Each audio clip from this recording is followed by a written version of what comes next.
First of all, I'm going to get ahead of it before I get into the video. If I speak quite quietly, it's because it's currently 2:20 in the morning and I've just finished work and I finally got a chance to record a video.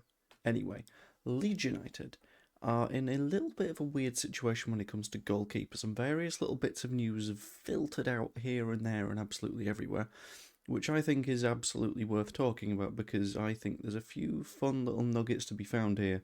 And one little nugget that I think if the club don't find, we're making a very, very big mistake. It's basically my job is to watch a lot of football, and there is a goalkeeper that I absolutely think we need to be all over if we get the opportunity. So we'll get into all that, the existing keepers, the linked keepers, the unlinked but go for it keepers, and ultimately come to a little bit of an idea of what the plan should be. But before I do, pop a like on the video, subscribe, all that fun stuff. Anyway, existing keepers. We've got 4 of them, and what's going to happen with them is mostly sort of simple, except for with 2 of them. Illan Meslier, contract coming to an end, is gone. We saw him sat on the pitch at Elland Road in Graham Smith's tweet, basically as a little bit of a sort of personal moment, a goodbye. We all know that Illan Meslier is out the door. Alex Cairns, there is no point in renewing that contract for me unless you are just signing him as a coach. Shouldn't really take up a spot in a Premier League squad in 2026. I like the guy, but he's not that level. I think everyone agrees, like, Cairns probably gone. It gets complicated around Caldala because his contract is coming to an end. We don't have an agreement on a further contract yet, but Daniel Farke said that we'd find out more about contracts in the next week or so. So I imagine we're going to learn a little bit more about what's going on with Caldalo after the end of the season. There's apparently conversations around a little bit of an extension, maybe looking at 1 year, not sort of a long-term, you're going to be our goalkeeper for a very, very long time sort of contract, but a sort of medium, short-term, if we need a first-team goalkeeper, stick around.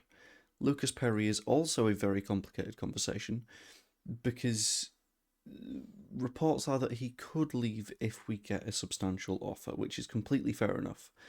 This is presumably based on the fact that he'll have a lot of value based in him, but in addition to that, it will also be based on the circumstances in which he came to Leeds, in which apparently Daniel Farke had a favourite choice for a goalkeeper, the club had a favourite choice for a goalkeeper, they couldn't agree between the two, and Lucas Perry was going cheap because Lyon were just in the dirt financially. They had to sell for a lower price than expected, so we jumped on it as a sort of compromise deal bargain kind of thing, which says to me that he's not long for the club if neither the club itself nor Daniel Farke were truly committed to him from the start.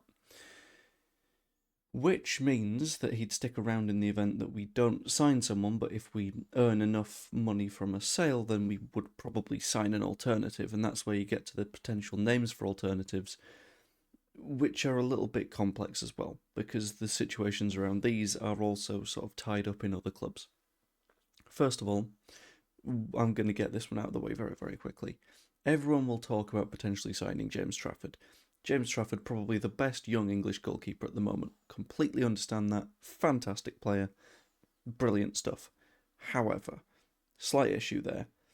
It would be a very, very nice signing. He's a very, very high quality player that would no doubt start for Leeds United. But we would only realistically ever be able to sign him out on loan.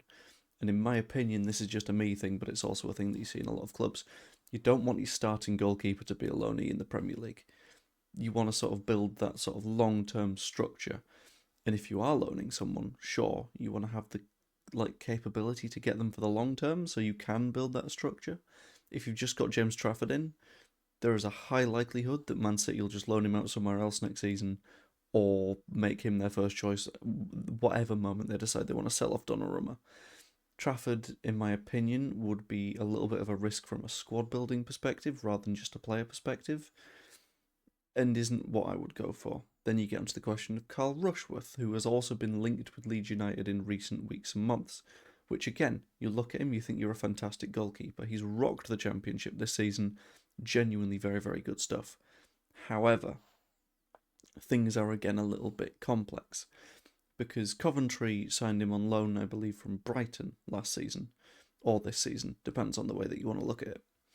which means that in the event that Brighton have seen that he's a very, very good goalkeeper, which reportedly they have done, I hear that there's word of Verbruggen potentially moving on, then Rushworth is very much a candidate for the number one shirt at Brighton, which would make him almost impossible to move. We've seen what happens when Brighton want to hold on to their superstar that's looked good at Championship level. We tried to sign Ben White for 40 million quid, and then he ended up just sticking around at Brighton for another season before going to Arsenal. Not an easy move to get done. And in the event that he does go out again, in all likelihood, that's looking like it's probably going to be Coventry, because they're going to throw everything they can at retaining him. And to be honest, I personally don't want us to get into a bidding war with a club that's just coming into the Premier League. Yeah, it'd be great to harm a potential rival, but that's not the most important job, I don't think. I think we can target other players, and that would arguably be a little bit more important. Then there's another player that I believe is Shakhtar Donetsk's goalkeeper we've been linked with. I think he's something Rusbik or something is his surname, but I don't know enough about that guy to sort of pretend to delve into that conversation, so I'm just going to sort of leave that one hanging there. Say that it might happen, but it feels relatively unlikely.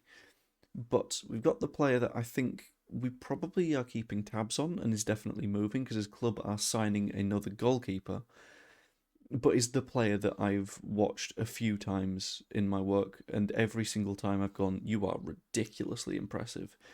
And it is, and I'm hoping I'm going to pronounce this right, Noah Achibolu, who is a German goalkeeper that a lot of German national team fans are ridiculously angry at the fact that he's not been called up. And instead they've picked 3 goalkeepers that are over the age of 30, and it's a sort of failure to build in the long term, like with the Trafford thing that I mentioned, but on like a national team level. Genuinely insane goalkeeper for Freiburg. I have seen him 4 times this season. I've seen him against Mainz, where he was just ridiculous. I've seen him against Bremen, where he was very good. Against Leipzig, where he was very good. And against Bayern, where, yeah, sure, struggled against Bayern Munich. Everyone struggles against Bayern Munich, especially goalkeepers, because you're just under siege, especially in the Bundesliga. Achibolu is certainly leaving this summer. Leaving the Bundesliga says that he's, well, not necessarily leaving the Bundesliga, but leaving Freiburg says that he's not only looking for more sort of competition, which you can get in the Premier League, but higher wages, which you can get in the Premier League. In my personal opinion, and this isn't based on there being any links, because I've not seen any sort of verifiable links between us and Noah Achibolu, this is one that if we get done would be an absolute game changer.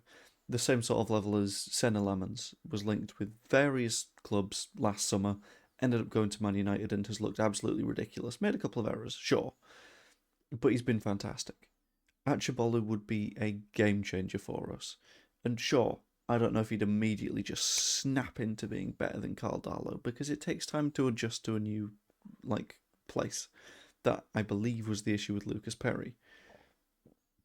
Sorry, that was a fun little noise that came from the stomach. But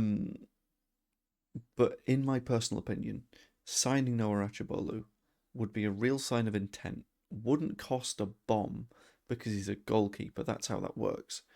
And would be a player that we can keep for the very, very, very long term. I'm just going to make sure I'm completely correct with my thinking on his age. Because if I remember right, yeah, I do remember right, he's 23 years old. He's a goalkeeper that you can sign now, build around for years to come, and make a little bit of a linchpin of that back line. And that, I believe, just makes sense. It's not something that you get too often nowadays, the sort of going out and getting a player with the knowledge that you will have them for an extended period of time. But I think if we do that, it's not only a sign of intent, it's a player of quality, and it sort of sets our stage on like the sort of European footballing landscape. He's a player that a lot of clubs want, and if we jump in and we say, yeah, we'll have him, we'll just pay up, brilliant, get him in, then I think that absolutely saves us a lot of time and effort. And it makes us look good to other potential signings. But yeah, anyway, that's just my opinion, as always. Let me know what your opinion is down below on the goalkeeping situation, on anything, on, I don't know, weird stomach noises. Just let me know.